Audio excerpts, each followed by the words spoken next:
On va parler du CHU Tocoin.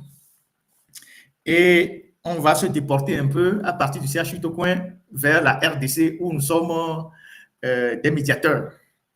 On va comparer quelques infrastructures. C'est vrai que au Togo, on nous dit qu'il y a Dr Talafia. Bon, voilà, on nous raconte des histoires. Dr Talafia, ce n'est pas un hôpital public, c'est un hôpital construit pour la minorité avec l'argent des travailleurs, qu'on gère comme une institution privée. Mais on va parler de CHU Sylvanus Olympio. CHU Sylvanus Olympio, il y a des Kémina Gouébignon. Passer vidéo, le page Nyotivaï, j'en ai passé des vidéos. C'est le plus grand hôpital du Togo. Le plus grand hôpital du Togo. Mais vous allez voir dans quel état se trouve cet hôpital. Vous allez voir dans quel état se trouve cet hôpital qui aujourd'hui s'enfonce, se détériore. Et non, il dit quand tu vas à l'hôpital, c'est pour aller trouver la guérison. Mais au Togo, quand tu vas à l'hôpital, certainement, c'est pour revenir malade. Et vous allez voir les images. Et voilà. CHU Togo, Sylvanus Olympio. Il ne peut pas bien. Et les Somaliens, oui, c'est comme les Somaliens les réfugiés somaliens. N'enlevez pas l'image pour le moment. Gardez ça le plus longtemps quand je fais les commentaires. Ça, c'est une partie du CHU Togo, ça. Les images sont récentes, ça date de cette semaine. On dirait des Somaliens, des réfugiés somaliens qui ont séché leurs habits sur une place. Ça, c'est l'hôpital. Hein? Nous sommes à l'hôpital, le plus grand centre hospitalier du Togo, qui a le niveau d'un CHU. C'est ça. CHU Sylvanus Olympio. Mais pas les Kémélia, mais pas bien. Et même réfugiés, on ne peut pas maintenant confier. C'est comme un centre des réfugiés là, où des gens. Vous voyez ça? Quand on vous hospitalise ici, vous n'avez quelle chance de guérir? Regardez l'environnement, regardez le cadre. Nous sommes dans un hôpital, le plus grand du Togo. Regardez l'hôpital. Et des gens vont venir défendre ça. Les gens viendront vous dire, ah, on est en train de construire ci, on est en train de construire ça. Ok, mais si vous êtes en train de construire Dr Talafia, que vous gérez comme une structure privée, pourquoi vous ne rénovez pas le CHU Sylvanus Olympio? Parce que la majorité des Togolais se soignent ici. Là-bas, c'est la minorité qui se soigne. La majorité des Togolais, c'est ici qui se soignent. Tous les services compétents, c'est ici qu'ils sont. Regardez le centre, le cœur même du CHU Sylvanus Olympio. Mais pourquoi qu'on dit pas, mais là? Quand on dit que les miens, c'est le Togo, il n'y a pas, mais on. Mais c'est bien. Ça veut dire qu'en termes même d'organisation dans un hôpital, on est incapable d'organiser les gens. Nous, quand on dit on m'a pavé founon. Nous, quand on m'a dit grafunaro, on m'a dit pour la founon, on m'a dit pavé founon. On m'a dit deux fleurs au founon. On m'a dit si y a calor de fique le founon. Pourquoi ils ne peuvent pas faire ça?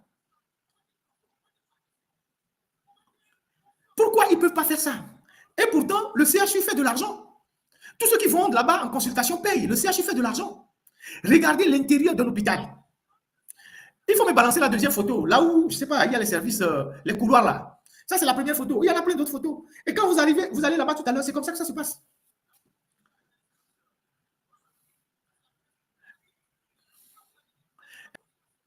CHU, hein? CHU Tokoya. Yo vois où tu es tout là. Qu'est-ce que va terminer? Founa, ça, aéroport Béni. Le site du CHU Tokoya, c'était l'aéroport. C'était l'aéroport à l'époque, à Lomé. Avant qu'on ne déplace l'aéroport vers le quartier de Baie, c'était l'aéroport. C'était l'aérodrome. Bon, disons c'était l'aérodrome. Le site du CHU, c'était l'aérodrome. Dans les années 35-40, c'était l'aérodrome. Et avant qu'on ne déplace l'aérodrome vers Baie, et on ne prend le site là pour construire le CHU, pour construire l'hôpital. C'était l'aérodrome. Là-bas, atterrissaient les avions. Ça, je le dis pour les jeunes qui ne le savent pas. Le site qui abrite le CHU Sylvanus Olympio, c'était l'aérodrome pendant la période française. Voilà. Et quand on a déplacé l'aérodrome, quand on a commencé par construire le CHU, construire l'hôpital qui est devenu après le CHU, Tocoin et tout ça. Mais regardez, si tu es malade aujourd'hui, tu n'as pas d'argent, c'est ici qu'on va t'amener. Si on ne t'amène pas ici, on va t'amener au CHU campus. Tu ne peux pas aller à Dr Talafia parce que Dr Talafia, la consultation, c'est 10 000 ou 15 000, je ne sais même plus. Après, il faut déposer 500 000 francs de caution pour qu'on te traite. Dr Talafia, c'est ça. C'est un hôpital des riches. Ça, c'est l'hôpital des pauvres. Regardez comment ça est. Et les gens gouvernent ce pays depuis 60 ans et certains depuis 20 ans. Sortez la deuxième photo. Tous les jours, pour un oui ou un non. Non, ils ont dit, allez, gamme là, si on la coupe. Au matin, il docteur la fille, parce que docteur la fille, voilà les couloirs de Tokoin. Vous voyez comment les gens sont couchés par terre? Cette photo, elle est récente. Vous voyez comment les gens sont couchés par terre? Les gens qui suivent les malades, vous voyez comment ils sont couchés par terre? Par terre. Et comme maintenant, Azipé qui dit à mon non, toi, tu as les pas, mais attends, t'es pas malade, il n'y en a pas. Vous voyez comment les gens sont couchés par terre? Nous sommes à l'hôpital, le plus grand centre hospitalier du Togo. Regardez. Et on va vous montrer après les images d'un pays en guerre comme la RDC. Regardez. Ça, nous sommes à Tokoin. Voilà. Mirakbo, Amon, les diasporas, mais le Yovodé, ils ont les meilleurs soins au monde. Ils savent comment les hôpitaux sont à l'extérieur. Ils vont défendre ça. Mais pourquoi les gens vont défendre ça. Les gens m'ont dit non, non, que le gouvernement fait des efforts. Un gouvernement ne fait pas des efforts. Un gouvernement est là pour donner des résultats. Le gouvernement, ce n'est pas une ONG pour faire des efforts. Un gouvernement est là. Les populations mettent de l'argent à la disposition du gouvernement. C'est ça qu'on appelle les impôts et les taxes. Et le gouvernement doit donner des résultats. C'est les ONG qui font des efforts. C'est les associations qui font des efforts. Un gouvernement perçoit l'impôt, les taxes. Il fait une loi de finances. Il a des objectifs. Il doit avoir des résultats. Un gouvernement ne fait pas d'efforts. Un gouvernement, ce n'est pas une ONG. Mais pourquoi on dit mais quoi fait Togoto en nation là, et quand on vous dit que les femmes accouchent par terre là, les gens vont dire que non, c'est faux. Vous voyez comment les gens sont couchés par terre? Ils attendent leurs frères qui sont en soins. Il n'y a même pas de reposoirs, il n'y a même pas de places. À mon avis, les fous. Et vous imaginez la proximité. Quand tu vas au CHU Sylvanus Olympio, il n'y a pas de toilette publique. Ou quand tu as envie de te soulager, tu vas dans une toilette, il n'y en a pas. Il n'y a pas de reposoir. Il n'y a pas un endroit où tu peux aller faire tes besoins. Tu peux aller uriner. Il n'y en a pas. Déjà que le personnel même n'a pas suffisamment de toilettes. On ne va pas parler des malades, des visiteurs. Il n'y a pas de toilettes. Combien il faut pour mettre des toilettes publiques là-bas? Combien il faut pour mettre des reposoirs là-bas? Combien il faut pour mettre de la peinture, une couche de peinture là-bas? Combien il faut? Combien il faut? Maintenant, passez-moi les images de là où nous partons pour faire la médiation. RDC. Vous allez voir les hôpitaux que Tshisekedi est en train de construire. Tshisekedi est dans son deuxième mandat. Hein. Il n'a pas encore fait 20 ans. On peut tout le reprocher. On peut tout dire de Tshisekedi. On peut dire qu'il est ci, il est ça. Mais vous allez voir ce que Tshisekedi fait comme les hôpitaux en RDC. Là où nous allons pour faire la médiation. Fikemi avait en médiation, il a quoi avec Kondio. Que ce soit Kinshasa, que ce soit à l'intérieur. Vous allez voir. Ça, c'est. Mais regardez cette image. Ça, c'est un hôpital qui vient d'être inauguré cette semaine. Cette semaine que Tshisekedi a inauguré ça, ce n'est pas Kinshasa, c'est à l'intérieur de la RDC. Ça vient d'être inauguré par Tshisekedi cette semaine. Ça vient d'être inauguré par Tshisekedi cette semaine. À l'intérieur de la RDC. Ce n'est pas Kinshasa, c'est dans une ville secondaire de la RDC.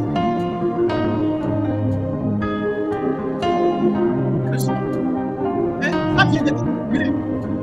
Cette semaine qui vient de finir à l'intérieur du pays. Ce n'est pas dans la capitale, hein. À l'intérieur du pays, en RDC. Là où nous partons en médiation.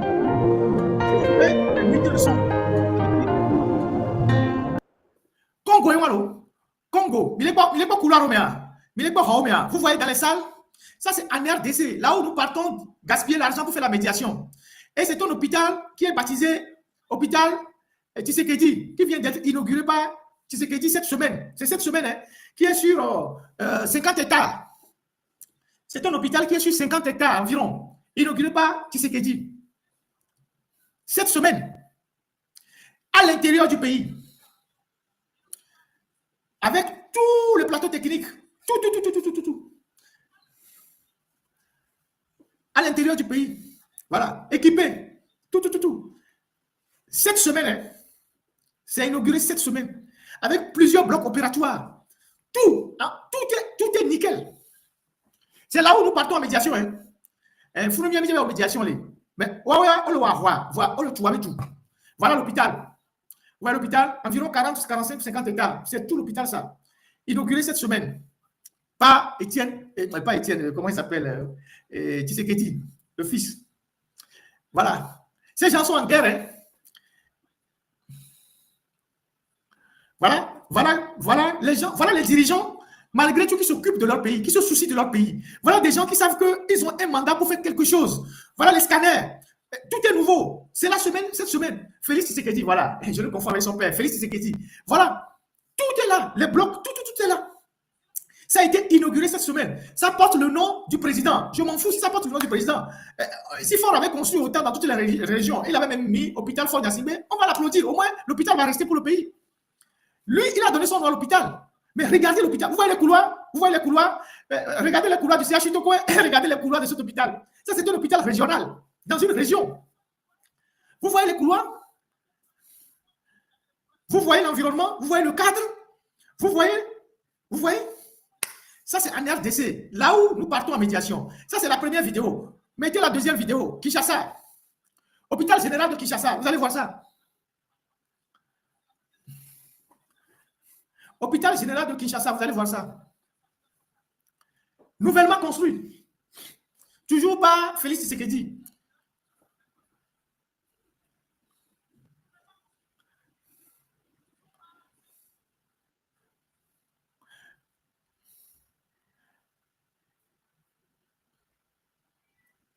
Nous sommes à Kinshasa. Ça, c'est l'hôpital général de Kinshasa. Je voudrais que la vidéo soit entière pour qu'on voit l'immeuble. L'immeuble, pour que les gens aient une idée de l'hôpital de Kinshasa, qui est nouvellement construit par le président Tshisekedi, Félix Tshisekedi. On peut tout le reprocher. On peut dire tout ce qu'on veut. Voilà les groupes électrogènes. Tout est équipé. Tout est là.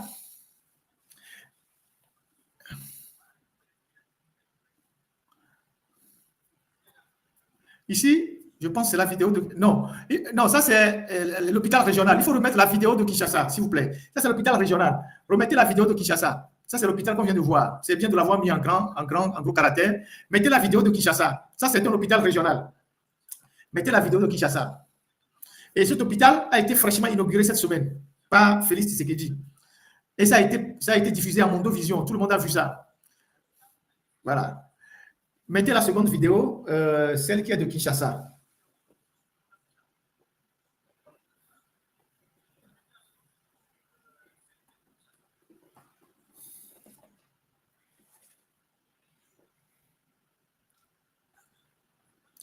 La technique, est-ce que vous avez la seconde vidéo? On ne veut pas travailler. Nous sommes dans les futilités. On est dans la distraction. On est dans la fête.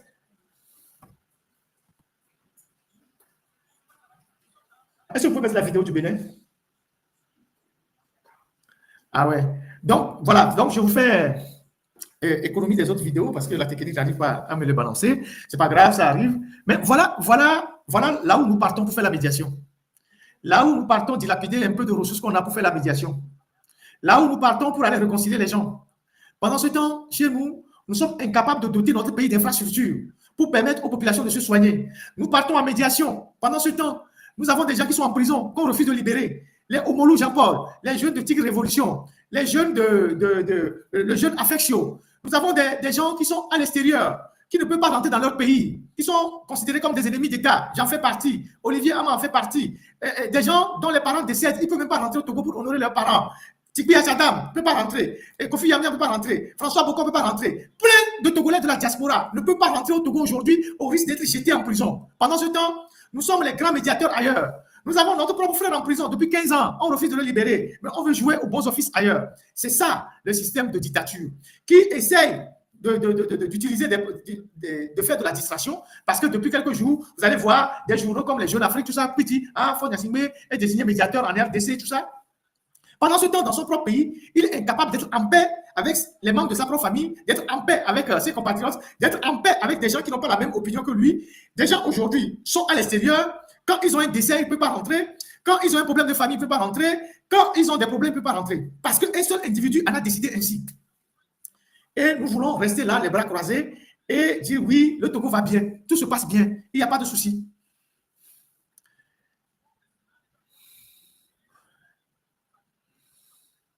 Ouais, le pays est rempli de motos et de tricycles, c'est ça. Le Togo, la pauvreté a un visage humain. Vous arrivez au Togo, ce qui vous frappe, c'est les motos et les tricycles. C'est devenu un pays de motos et de tricycles.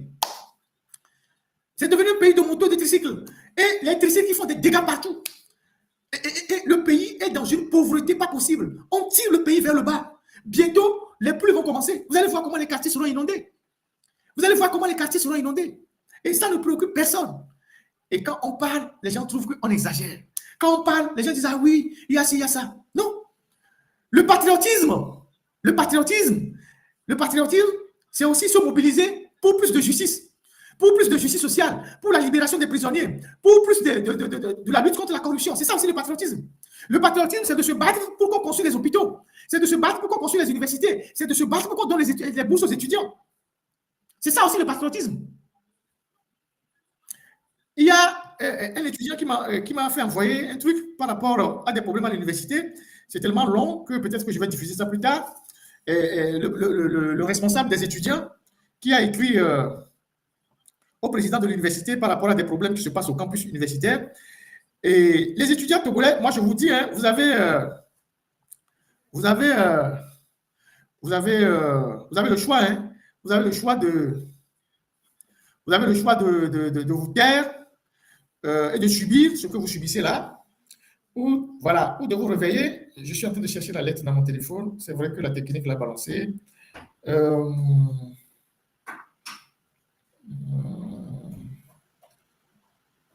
Ça a été écrit par cet étudiant courageux par rapport à certains dysfonctionnements sur le campus universitaire. Voilà, c'est comment il s'appelle, le président du CES, le SEET.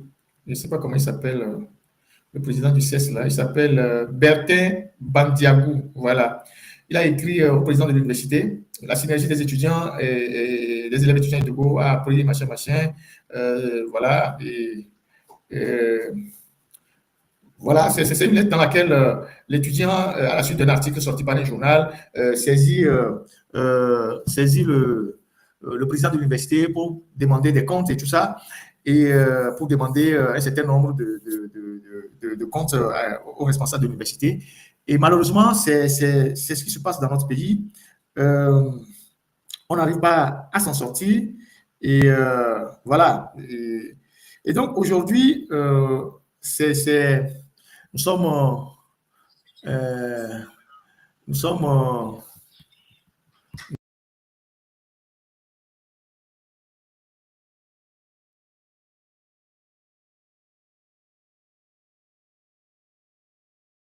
aujourd'hui, voilà les sujets que j'ai retenus pour vous. Voilà les sujets que j'ai retenus pour vous. Je pense qu'on vient de faire pratiquement 2 heures. C'est un peu long. Et pas oublier l'essentiel. Ne pas oublier l'essentiel. Et dans la vie, on a besoin aussi de se distraire un peu, mais il faut qu'on passe à l'essentiel. Et notre pays est en retard sur tous les plans. Le dire n'est pas un crime. Le dire n'est pas de manquer de respect à quelqu'un. Le dire, ce n'est pas être opposant. Le dire, c'est parce qu'on a envie de voir un pays normal. Et donc, voilà les sujets que j'ai retenus aujourd'hui. Je vois dans les commentaires, des gens disent l'OTR, on en reviendra, ne vous inquiétez pas. Chaque chose en son temps, on en reviendra.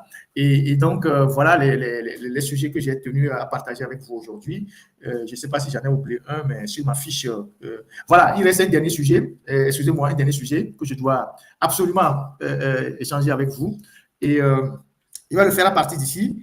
Je demande à la technique de me passer l'image de ce don, le don de l'ambassade d'Allemagne. Voilà. Il y a l'ambassade d'Allemagne, voilà, l'ambassade d'Allemagne qui a fait le 17 avril dernier un don de 11 millions d'euros, 11 millions d'euros, à savoir 7,2 milliards pour les cantines scolaires dans la région de la Caraïbe des Savanes. Je vous lis rapidement.